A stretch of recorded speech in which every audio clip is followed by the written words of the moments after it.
Welcome back to MVM. Today we have a Kickstarter preview for a brand new game from Gamelyn Games. This is the 1 to 4 player extension to the Tiny Epic universe. It's called Tiny Epic Pirates from Scott Alms. This is one of your favorite series of all time, Kira. Absolutely, and this one's going to bring in pick up and deliver, variable setup, rondelles, all kinds of fun things. And at the end of the day, we are pirates sailing the high seas. Yeah, so the whole goal of this game is to bury your 3 treasures before any other player does so. And at the bottom of your legend board, you're going to have 3 of these tokens, which are going to be represented differently in the final version of the game, onto the map. This map is going to be randomly sorted at the start of the game that are broken into 16 cards. They're going to be laid into a 4x4 grid.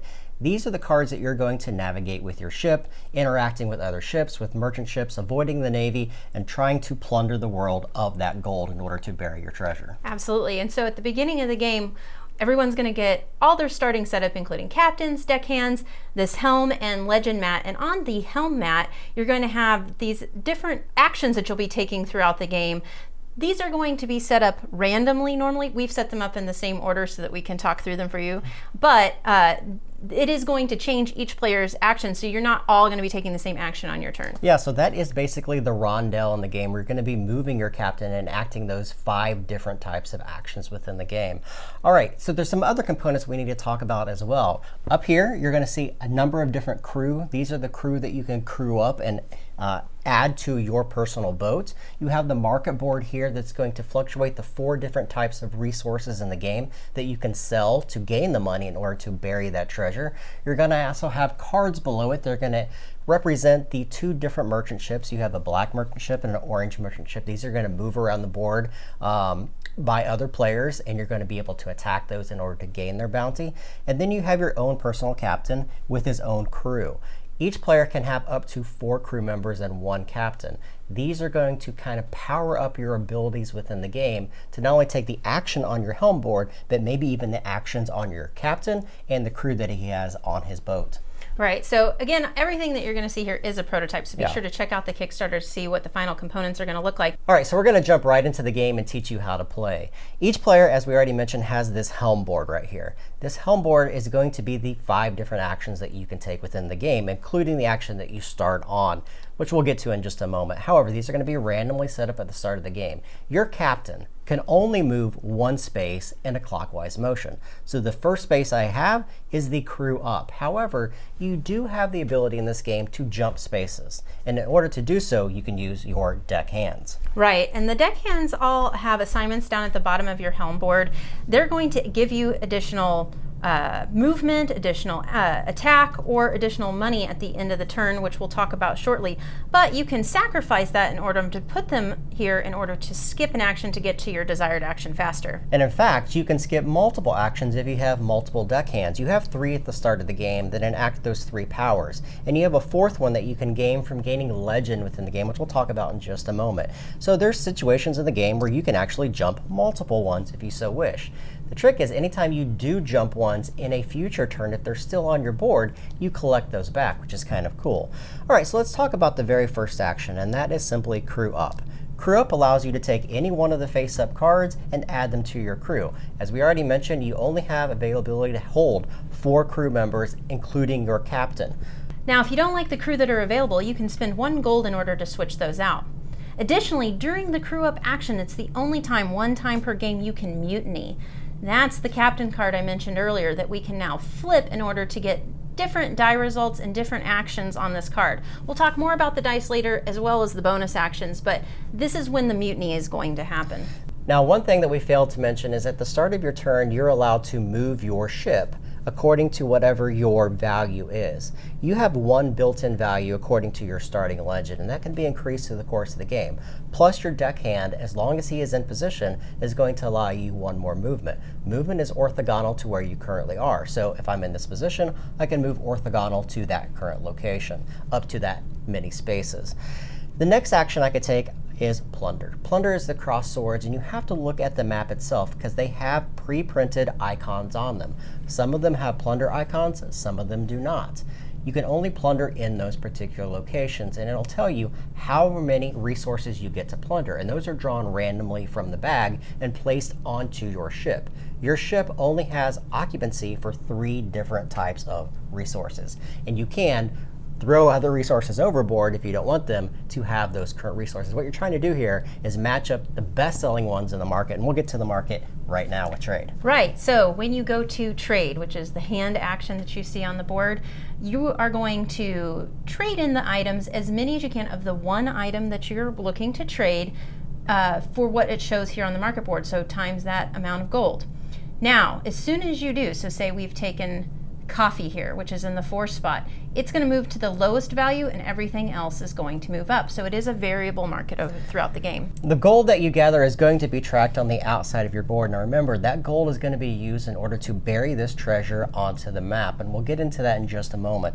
The next available action is to actually search. If your boat is in a location with one of these randomly assorted search tokens, you can search that location. Simply take that token, look at it, and it's either going to say now or it's going to say later. If it says now, you immediately get the benefit of that token and you're going to discard it.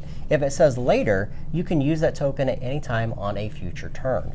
All these tokens have random abilities such as moving your boat more, gaining gold, and so forth. However, if you're hoarding gold, you can only collect 13 at a time. So if you get one of those at the wrong time, you simply lose the gold, and it too is going to be thrown overboard. I want to talk about one of these tokens in particular as it pertains to movement. So when you're moving, you'll see on some of these boards we've got a little bit of a storm going on, and when you move into those, you're going to become jostled. Jostled means one of your deckhands or that is either on the rondel or in a deck assignment is going to have to move to repair. We'll be able to get those back later, but if you've gotten one of these search tokens that has the same storm icon on it, you can discard this to avoid losing one of your deckhands. The final action is to attack, and this is when you're either going to attack one of the merchant ships if you're in that same location with them, or attack one of the other players at the table. Attacking is done by rolling dice, and you're going to roll an X number of dice depending upon the crew that you have. Now, what you're trying to do is match the icons on your particular crew. The more crew you have, the more possible hits that you could accrue for that particular thing. Each of the different people in the game, whether it's your captain or your crew, is going to have a top part, which is going to correlate directly to attacking, and a bottom part, which we'll talk about bonus actions. Each die that matches that particular value that you roll is 1 hit. Each of these different ships is going to have different values that you're trying to hurt the other player. When you hurt a merchant ship, you're going to gain the bounty that is on that particular merchant ship, plus gain any kind of gold that is associated with that card. Some of them are even going to allow you to basically level up your legend, which means you're going to take your token and move it up, gaining immediate benefits, maybe allowing you to travel further than you usually do, and also allowing you to attack with more dice than you typically would. Again, the more crew you have, the more possible chances you have of hitting. Now, you can also attack other players' boats. Right, and you just have to go back and forth and see who's going to have the higher attack value. Whoever has the highest attack value wins. You don't get any gold, but you do get to move up on your legend track. Now, there is a really cool thing in the game. If you do miss, you get these surefire tokens that are going to allow you to kind of modify future attacks. So in this game, missing isn't always it's a bad thing, but it's not always a bad thing because you do get some consolation prize. The very final thing that we need to mention is the final icon, which is the anchor. Now, you're going to notice as you move around your rondel, you're going to pass this line here, which is red.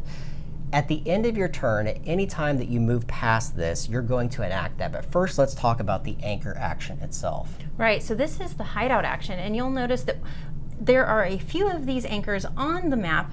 These are where you generally start. This is a cove. You can hide out in a cove as long as no one else is there with you.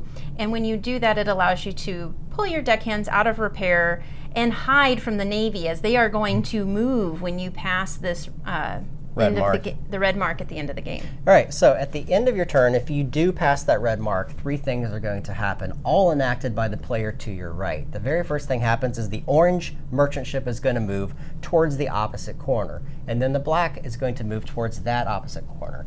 Each of their movement values is dictated by that market board, and their goal is to reach the other side. They're basically just passing back and forth through the game and are targets for your particular ship.